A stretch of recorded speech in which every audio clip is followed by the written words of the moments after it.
السلام علیکم ورحمۃ اللہ وبرکاتہ۔ آج ہم بات کریں گے وضو کے فرائض، وضو کس طریقے سے کرنا چاہیے، مکمل تفصیلات سے بات کریں گے۔ تو بسم اللہ الرحمن الرحیم، چند ضروری باتیں۔ اصل موضوع پر آنے سے قبل یہ ضروری خیال کیا جاتا ہے کہ چند ضروری امور پر بات کر لی جائے جو کہ اگرچہ بے حد اہم نوعیت کے ہیں مگر ان پر ذرا کم ہی توجہ مرکوز کی جاتی ہے۔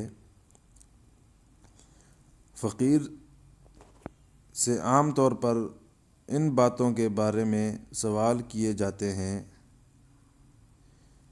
اس لیے ان چند امور پر آپ کی خدمت عالیہ میں معلومات فراہم کی جا رہی ہے تاکہ وہ لوگ جو کسی سے پوچھنے سے ہچکچاتے ہیں وہ ان سے رہنمائی حاصل کر سکیں۔ اب بات کریں گے وضو کس طریقے سے کیا جاتا ہے اور کیا فرائض ہیں اس کے۔ سب سے پہلے آ جاتا ہے کسی بھی عبادت کو سر انجام دینے کے لیے وضو لازم ہے۔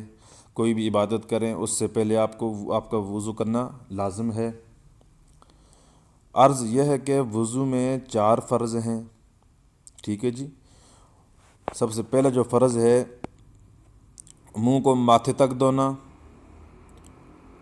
اور تھوڑی کے نیچے تک اور دونوں کانوں تک۔ منہ کو ماتھے تک دھونا، ماتھے سے جہاں سے بال شروع ہوتے ہیں سر کے، وہاں سے لے کر جو نیچے داڑھی ہوتی ہے، تھوڑی ہوتی ہے جسے ہم تھوڑی کہتے ہیں، اس کے نیچے تک، ایک کان سے لے کے دوسرے کان تک منہ دھونا ہے، ٹھیک ہے جی۔ اور نمبر 2 آ جاتا ہے دونوں ہاتھوں کو کہنیوں سمیت دھونا۔ نمبر 3 چوتھائی سر کا مسح کرنا، سارے سر کا مسح کرنا۔ دونوں ہاتھوں کو جو کہنیوں سمیت کہا گیا ہے، یہ جو ہاتھ کے ہوتے ہیں نا، وہ گھٹنے جو ہوتے ہیں، کلائی جسے کہتے ہیں ہم، وہاں تک چوتھائی سر کا مسح کرنا۔ نمبر 4 پہ آ جاتا ہے دونوں پاؤں کو ٹخنوں تک اچھی طرح دھونا۔ ٹخنے کیا ہوتے ہیں؟ وہ جو ہم اپنی زبان میں تو ہم لوگ تو گٹے کہتے ہیں، تو آپ کو سمجھانے کے لیے یہ بات کی، جو ہوتے ہیں نا پاؤں کے اوپر جو ہوتے ہیں گٹے، وہ جو 2 آپ ہاتھ لگا لیں، جو پاؤں کے مطلب جیسے ہاتھ کی کلائی ہوتی ہے، صرف پاؤں میں جو ہوتی ہے نا، وہ ہڈی جو ہوتی ہے، جو پاؤں ہل رہا ہوتا ہے وہاں سے وہاں تک دھونا۔ اگر آگے لکھا ہوا جی، اگر ان 4 چیزوں میں سے کوئی ایک بال بھی خشک رہ گیا یا جسم کا کوئی حصہ خشک رہ گیا تو پھر وضو درست نہ ہوگا۔ اگر جیسے کہ یہ بتا رہے ہیں ان 4 چیزوں کے اندر منہ دھونا، ہاتھوں کو دھونا، اچھا جی، اور کیا ہوتا ہے، چوتھائی سر کا مسح کرنا، دونوں پاؤں کو ٹخنوں سمیت دھونا، ان کے اندر اگر کوئی بال آپ کا خشک رہ جاتا ہے تو آپ کا وضو مکمل نہیں ہوگا، ٹھیک ہے جی۔ اب سنتے یوں ہیں، اب جو وضو سنتے ہیں وہ یوں اس طرح ہیں کہ سنتے یوں ہیں کہ سب سے پہلے بسم اللہ الرحمن الرحیم پڑھی جائے، ٹھیک ہے۔ پڑھ کر دونوں ہاتھوں کو ہونٹوں تک اچھی طرح دھونا، مطلب وہ جو میں نے بتائی کلائی تک اچھی طرح دھوئیے 3 مرتبہ دھونے ہاتھ۔ اس کے بعد 3 مرتبہ کلی کریں مسواک سمیت۔ اگر مسواک نہیں ہے تو آپ منہ میں پانی ڈال کے جو انگلی سے آپ صفا کر سکتے ہیں دانتوں کو۔ اس کے بعد 3 مرتبہ ناک میں پانی ڈالیں، پانی دائیں ہاتھ سے ناک میں ڈالیں اور بائیں ہاتھ سے ناک کو جھاڑیں۔ اس کے بعد 3 مرتبہ منہ کو دھوئیں۔ اس کے بعد دونوں ہاتھوں کو کونیوں تک دھوئیں۔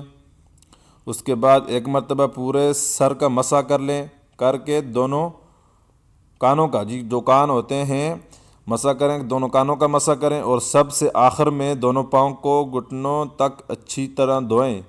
یاد رہے کہ وضو کرتے ہوئے دنیاوی امور پر گفتگو کرنا مکروہ ہے۔ وضو کرتے ہوئے دنیاوی باتیں نہیں کرنی، وہ مکروہ میں آ جاتا ہے۔ اسی طرح بہت زیادہ پانی بھی استعمال کرنا مناسب خیال نہیں کیا جاتا، مطلب زیادہ، مطلب کوئی ہوتے ہیں ٹوٹی یا کچھ بھی ہوتے ہیں پانی میں، جس میں بالٹی میں ہو یا آپ نلکے سے وضو کر رہے ہوں، تو یہ نہ ہو کہ آپ وہ پانی کھلا ہوا ہے، آپ یہاں پہ بس پاؤں رگڑ رہے ہیں، کبھی ادھر دیکھ رہے ہیں، مطلب کہ مسئلہ مسائل ہو جاتے، بندہ چلا جاتا ہے، پانی ضائع ہو رہا ہے، یا پانی مطلب زیادہ ہی مطلب وہ نہیں کرنا، ٹھیک ہے، وہ مناسب تھوڑا سا مطلب جتنے بندہ وضو کر لیتا ہے بس اتنا پانی، زیادہ پانی بھی ضائع نہیں کرنا۔ اچھا آگے آ جاتا ہے جی، وضو کے نواقص یوں ہیں کہ جو بھی نجاست بندے کے آگے یا پیچھے سے نکلے اس سے وضو ٹوٹ جاتا ہے۔ اسی طرح لہو یا پیپ کے نکلنے سے بھی وضو اگر جسم سے پیپ یا خون نکلتا ہے تو وضو ٹوٹ جاتا ہے، ٹھیک ہے جی۔ اگر تکیہ لگا کر سو جائے یا کروٹ لے کر سویا جائے تو وضو ٹوٹ جاتا ہے۔ اگر آپ کسی کے ساتھ کسی چیز کے ساتھ مطلب کمر سے ٹیک لگا لیتے ہیں اس سے بھی ٹوٹ جاتا ہے۔ اگر کروٹیں بدل رہے ہیں تو اس سے بھی وضو ٹوٹ جاتا ہے۔ ہاں اگر نماز پڑھ رہا ہے اور غنودگی طاری ہو جائے تو نماز کے دوران میں وضو نہیں ٹوٹتا، مطلب نماز پڑھ رہے ہیں اس کے دوران آپ کو وہ اس طرح مطلب نیند آ جاتی ہے بندے کو، اس طرح میں وضو نہیں ٹوٹے گا۔ اکثر اوقات یہ دیکھا گیا ہے کہ بعض لوگ وضو کے دوران جب وہ اپنے پاؤں دھوتے ہیں تو اپنے سیدھے ہاتھ سے پاؤں دھو لیتے ہیں، مطلب اپنے سیدھے ہاتھ جو ہے وہ پاؤں کے اوپر نہیں لگانا، وہ بائیں ہاتھ سے جو آپ کا الٹا ہاتھ ہے اس ہاتھ سے اپنے پاؤں دھونے ہیں، ٹھیک ہے جی۔ یاد رہے کہ پاؤں کو بائیں ہاتھ اب پاؤں کو بائیں ہاتھ سے دھونا چاہیے، ٹھیک ہے جی۔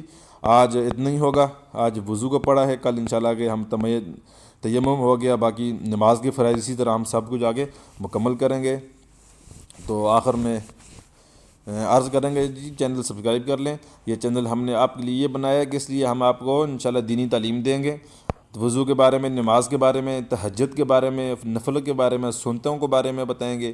تو انشاءاللہ جو آپ کا مسئلہ مسائل ہو آپ پوچھ سکتے ہیں۔ تو آخر میں ایک بات یہی کہیں گے، چینل سبسکرائب کر لیں، لائک کر لیں، کمنٹ کر کے بتا دیں جی آپ کو کیسی لگی ویڈیو، کیسی لگی اور سمجھ آ رہی ہے نہیں آ رہی اس بارے میں، ٹھیک ہے جی۔ چلیں جی، اپنا بہت سارا خیال رکھیے گا، اللہ حافظ۔